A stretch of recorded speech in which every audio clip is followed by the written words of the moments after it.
During Thanksgiving 1953, a huge miscalculation was made. The company was Swanson & Sons, a large-scale meat manufacturer. The problem? 260 tons of leftover perishable turkeys.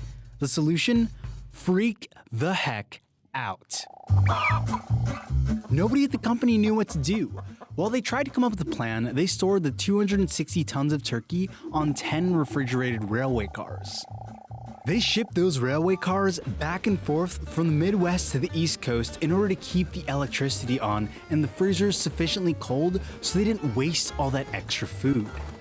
But of course, this was costly and not at all a permanent fix. This only gave them enough time to come up with the solution to their poultry problem. And a solution wasn't presenting itself. They posted a bulletin asking for ideas from all sectors of the company. No ideas were bad ideas. Famously, Jerry Thomas, a salesman at the company, came up with an incredible solution. Less famously, there's been some debate over who exactly should be credited with the solution, and like most great ideas, it was probably a team effort. But the idea was, follow in the footsteps of the airlines and the military. When you get on a plane, they serve you food on a metal tray, separated out into sections. When soldiers in World War II were serving their time, they would get meal kits called K-rations. These were packaged foods that were considered palatable and valuable in relieving hunger and supplying energy. So the people at Swanson thought, what if we could make delicious pre-packaged frozen meals ready to be heated and served for the everyday American? So they took the excess turkey they had, they plated it with some mashed potatoes and some vegetables, and they sold 10 million dinners in 1954, the first year that they went to market with these. So obviously, they knew they had an immediate hit on their hands. Thus, the TV dinner was born, and it didn't just change the way we ate, it changed the way we operated as a country. As you may have guessed, Swanson wasn't the first company to come up with the idea of selling prepackaged frozen meals. In fact, the first frozen foods were made by Clarence Birdseye in the 1920s. He figured out that getting food to retain its texture and taste after being thawed out again meant you had to freeze it as quickly as possible. He patented a multi-plate flash freezing machine in 1927 and sold individual frozen foods locally through Birdseye Frosted Food Company by 1930. In 1944, the first frozen dinner meal was created by W.L. Max & Co. and called Strato Plates. These meals were used on some airlines and sent out to soldiers at war. The company had plans to sell them to the general public, but it ended up never hitting stores due to the death of W.L. Maxon himself, and a seeming lack of interest from the public. These Strato Plates were the inspiration for Swanson TV dinners. Some companies had played around with that, but nobody of Swanson's size and scale had really made a concerted effort to bring something like this to market. And most importantly, nobody thought to name their frozen meal product TV dinners before Swanson. As far as most experts agree, this was the secret ingredient to their success. We think of TVs as very commonplace today, but in the early 1950s, it was still a bit of a luxury item. In 1950, only 9% of houses had TVs. By 1954, the same year as the TV dinner boom, it was up to 56%. Gathering in front of the TV was a special occasion, and people were doing it every night, frequently with a reheated dinner. By 1964, 92% of households had TVs. Frozen dinners allowed people, specifically women, more free time. In the 1950s, it was commonplace for women to bear the brunt of time-consuming household chores, like cleaning and cooking, leaving little time to, get ahead in the workplace or even get a job. But after the TV dinner, women had much more freedom to do the things they wanted while still providing a hot meal for their family. Or as this ad claims, I'm late, but dinner won't be. This wasn't an intention behind the creation of the TV dinner or even the marketing behind it. It was just a matter of the times. In the 1950s, any product that had to do with cooking or cleaning was targeted to housewives.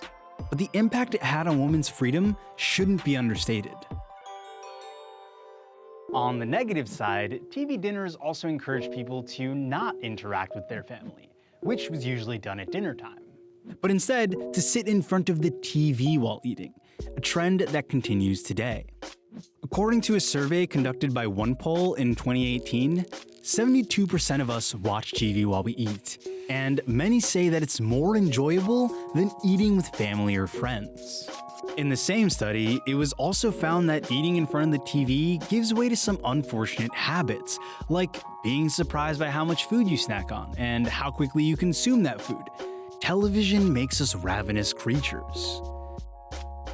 Though that hunger for more food was discovered in more recent studies, it seems like this was something that was on the minds of people at Swanson in the 60s and 70s.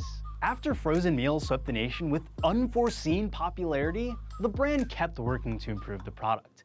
They unleashed a new line of options, adding dessert to every plate, and expanding the types of foods served. New Swanson International Dinners.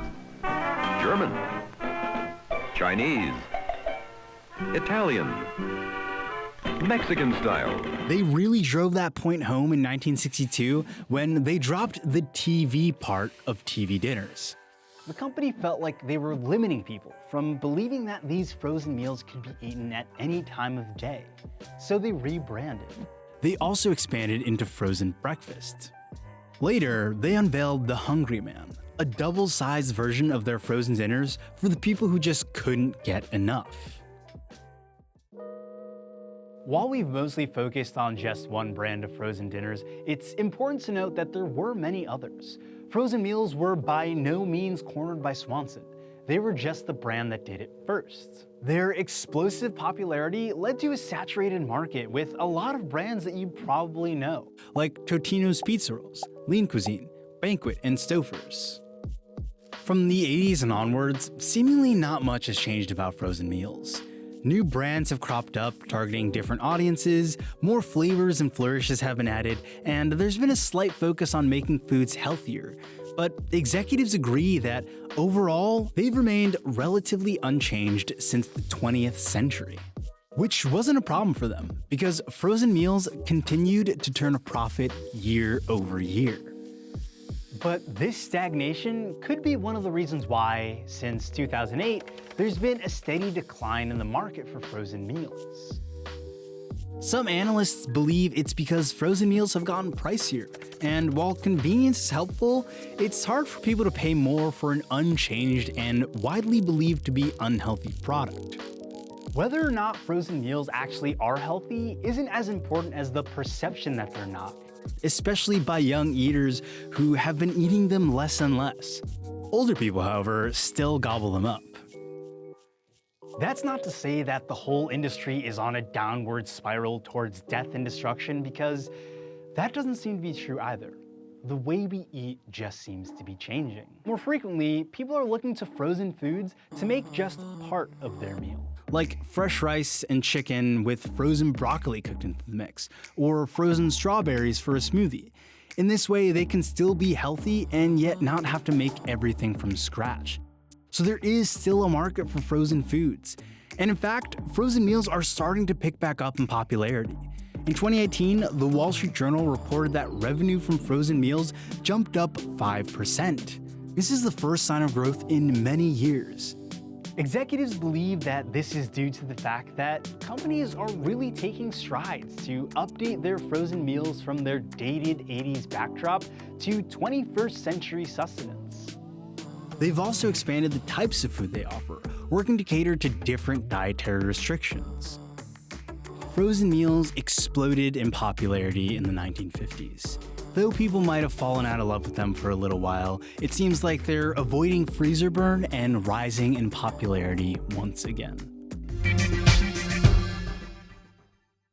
If you made it this far, thank you so much for checking out this video. Make sure to like and subscribe if you so choose. It really helps us out in creating awesome content like this.